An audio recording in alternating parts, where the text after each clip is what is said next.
Hey guys, my name is Jennifer Hickman, and today I want to discuss um, a policy that's very important. This policy is one in which can help many Americans gain access to insurance, and having access to insurance helps with patients' ability to be compliant. We all know that finance is a big deal when it comes to non-compliance with medications and or treatment. So the policy I want to discuss is Medicare X Choice Act.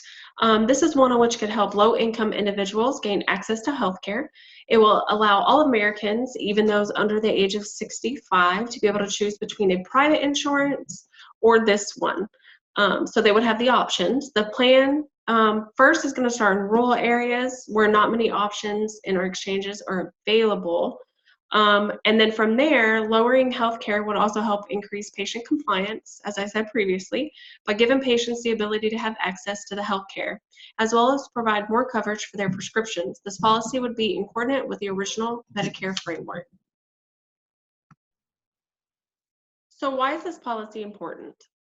This policy will help many people in the community gain access to insurance for those who cannot afford other private insurances, which is why they want to start it in rural areas, because there's not a lot of competitive insurances in rural areas. So this would give them um, a lower insurance cost so that they would be able to have this type of option.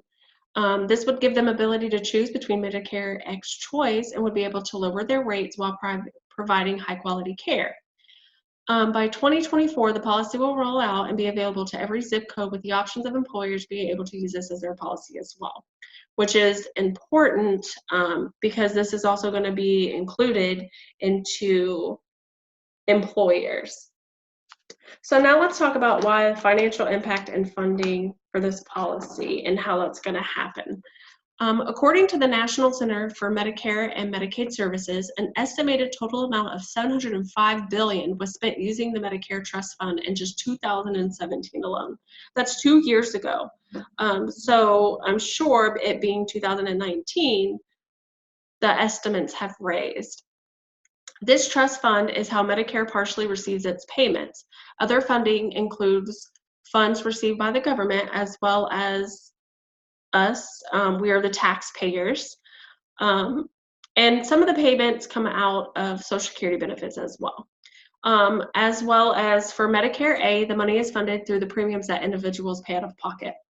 So there's an article written by Juliet Kabansky, Tricia Newman, and Meredith Freed. This was written in 2018, and it says that the average annual growth in Medicare per capita spending was 1.7% between 2010 and 2018. This is said to be down from 7.3%. Out of all of this, it's still in coordinates with the Affordable Care Act's reduction in payments to providers. So the question remains, how will Medicare X Choice be funded, and then who will be responsible for the payment? So that's the big idea here. How are they going to get their funding, and then who's the funding going to impact, especially as a community? So we have Medicare X Choice will both be a government-funded insurance, but give those who qualify the option to pay a lower cost, as in a premium. The funding will come from employers that buy into the program and the consumers who buy the insurance. Dr. Roger Schreck, 2018, reports that the private insurances can both be nonprofit and or a profit. However, it's reported that most private insurances are shared by both employees and their employers. The cost is split and each party pays a certain percent. The original framework will be set up just as the current Medicare is, meaning that they do have to see Medicare providers, and the hospitals that they go to have to be within the network. The hospitals will also be reimbursed according to the original Medicare policy. So none of that changes. Susan Morris of 2019 reports that a senior editor for Healthcare Finance reports that the Medicare X Choice Act would guarantee the necessary health benefits of the Affordable Care Act, which means that this would give individuals a more rounded option to healthcare.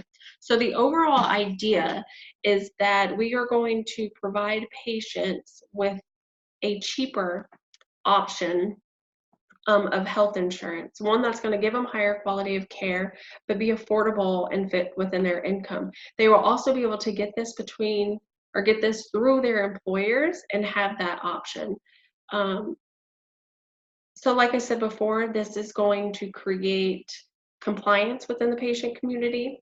It's going to help those individuals who need insurance but don't have the means to do so. Thank you.